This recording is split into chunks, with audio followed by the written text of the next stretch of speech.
Doug, by the time I was 17, I was sick and tired of going to church. A couple years later, I started going again. By that time, I had become a real believer. And ever since then, I've been pretty bored with what goes on in church services. And I know that millions of other people are too. But here I am at 60, and I feel the same way I did at 17, 18, 19, even though I have for years been excited about my faith. What's the problem? And what are we going to do about it in this product? Well, I think what you described is not the problem, but a symptom of the problem. And you sort of answered it in your own way. Your faith could be very challenging, exciting. It's a journey. It's an unfolding. It's the most difficult and satisfying thing you've ever done. And somehow it's not connecting to Sunday morning, at least not at a deeply satisfying level. And that's because a lot of what happens on Sunday morning doesn't connect to these other important parts of the faith journey. And I should say some churches they try to connect it. They really do. But we're sort of handcuffed to the agenda that we've inherited, at least in the cathedral model church, where we make a lot of one person up talking, or we follow things. I like hymns, I like traditions, I like all that stuff. But there's room and ways to bring the other aspects of our faith into worship, but it's hard to do, and so we end up not doing it because it is hard. Because it's a little more dynamic, it's a little structured, we can't keep it right to the time. It's a little messier, unpredictable, and hey, people who are in control and they like to have predictability. Even the members, it's like, hey, it's 12, finish up this sermon, I gotta go to... I'm being a little crass, but not much. We are so predictable on Sunday morning. I'm sure you're like me. I can go to almost any kind of church and I can tell you what's going to happen before it happens. Well, why wouldn't that bore you? And it's so wonderful to go to a service where I'm surprised. I'm actually surprised. It's like, thank you, God. That I didn't see that coming. That was enriching. That was a blessing. And of course, the creativity to make that happen is considerable. So I think we have too much expectation on Sunday morning for what it can deliver. And yet we spend all of our time, money, and effort there. The building, the sanctuary is the biggest room in the building. So unfortunately, we've unwittingly put a lot of capital, human, financial, concrete, into Sunday morning. So we've all raised our expectations maybe above what it was meant to deliver.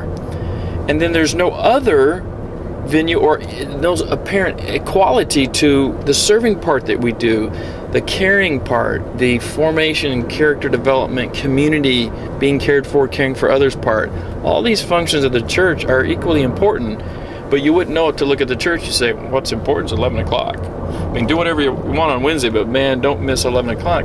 And we don't intend to say that, but we do say that by the sheer size, volume, and space that it takes up in what we think of church. And the reason is very simple. Just ask a person, where do you go to church? And they know this isn't true theologically, maybe, but they'll say, I go to Crossroads Fellowship on Millbrook Road. Now, we know what they mean. They're meaning that's the fellowship I belong to. Our default answer to the church is not to say, well, I belong to a great fellowship that's, reaching out all over the community, and we have lots of, we don't normally just go ahead and describe what our church really is. We tell people the address. It's in that big green building, that brown building with a white steeple. That's my church. And so we're telling on ourselves that we are building focus. We are event driven. And I'm not saying those things are wrong. I like buildings and I like events, but that's not the core of my faith. Those are important, even necessary parts, but not nearly the whole picture.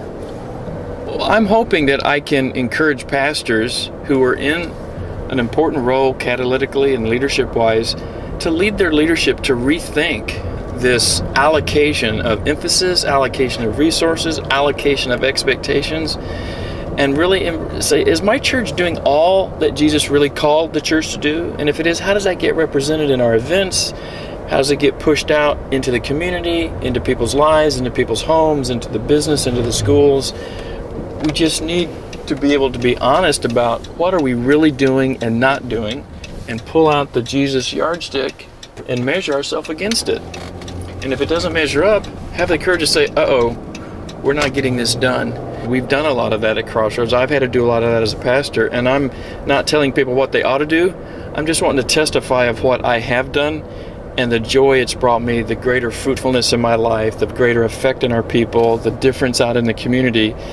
And I don't think I can just keep this to myself anymore. I've been encouraged by my colleagues and friends in the community to share this stuff. So that's what our product is. It's an attempt to share our journey of trying to be transformed leaders in a transformative organization committed to transforming our community at some of its hardest, darkest places.